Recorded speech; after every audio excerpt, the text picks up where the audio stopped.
You're about to witness a couple of minutes of the most electrifying action you have seen in your life. Yes, that's the same line I use on the wife.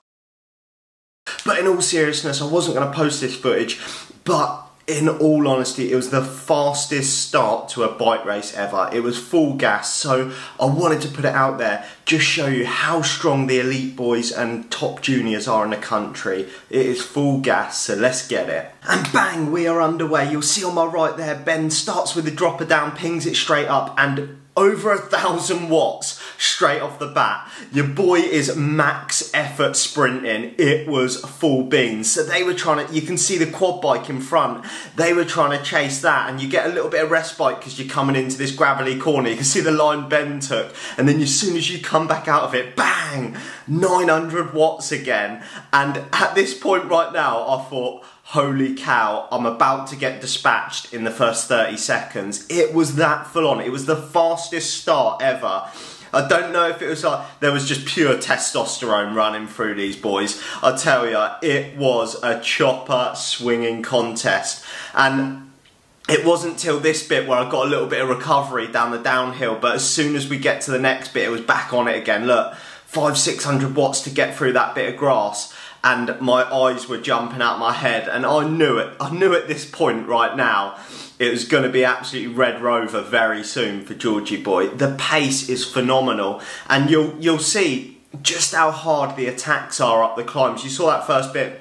Obviously we're doing like 0 watts now, but yeah, those accelerations and the repeated accelerations these guys can do is absolutely phenomenal. So we'll come out here, hit the climb in a second, and you're just pinging again, absolutely full gas.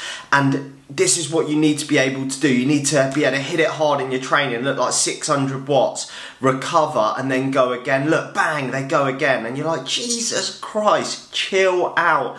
And I think this is something that I need to improve on, and a lot of people can probably improve on it. We always focus on our FTP, but you'd be surprised that my FTP is actually higher than Ben's, who's leading this right now. But his like VO2 max repeatability is absolutely phenomenal. Look, he kicks again. Look, 800 watts. I'm thinking, what on earth are you doing?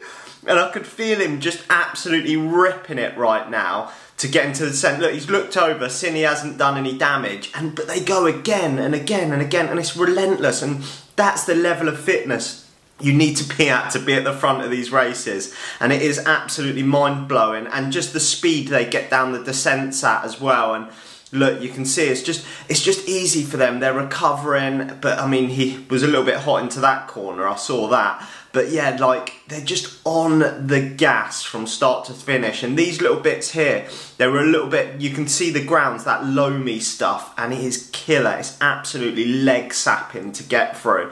But right now, they're probably saving energy. And I waste cut. Look, I've spiked up to like 500 watts because I just don't hold the speed well enough through the corners. So you can see Ben's really pressing on the front, really good single track rider. And then bang, we kick again. And I was like, please, look, another 800 watt spike. And you've got to be able to recover. The pace eased, but as soon as it eased, Luke comes straight round and put the hurt on. Look, I did not need that right then. Look, bang, we go again, 500 watts. That was the exact time I needed like no one to attack, just so I could get a bit of breathing space. But these boys all wanted to win this first lap, and I tell you what, I was not cut out for it. This boy did not have the minerals. 4 minutes was enough for me. I am about to get dispatched very soon.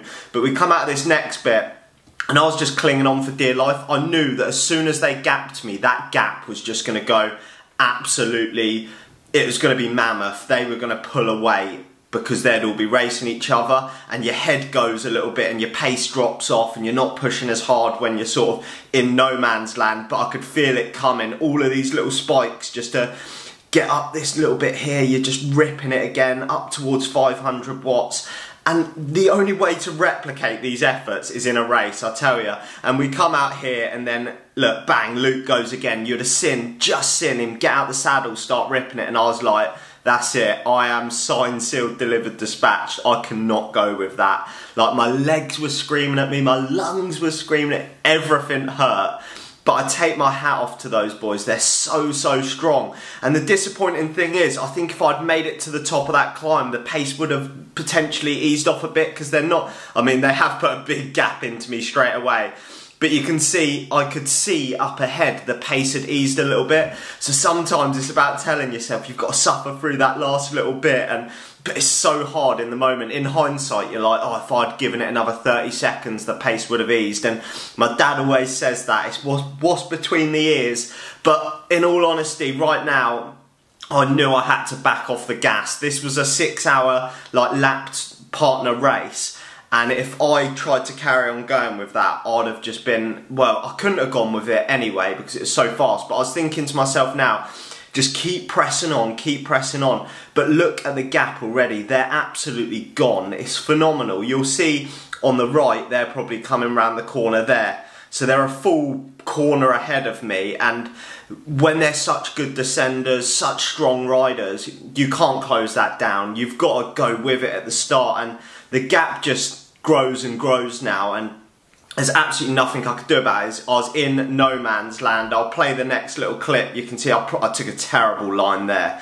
I should have gone wide to keep speed, and you can see the guys behind me that are chasing me down, but that pace from the gun was absolutely mind-boggling. I got this next bit horribly wrong. I had to slam on the brakes before I hit that tree because I thought I was going straight on, and then to compound it all and absolutely ruin my day, boom, I deck it. You can't park there, Georgie boy. But it was absolutely savage, and I just wanted to show this little bit of footage so you can see just how fast and aggressive these boys are at the start of a race, and that punch that you need to have. You've got to be, admittedly I was ill during this race, excuses, but I just did not have the ability to punch that hard and recover so quickly.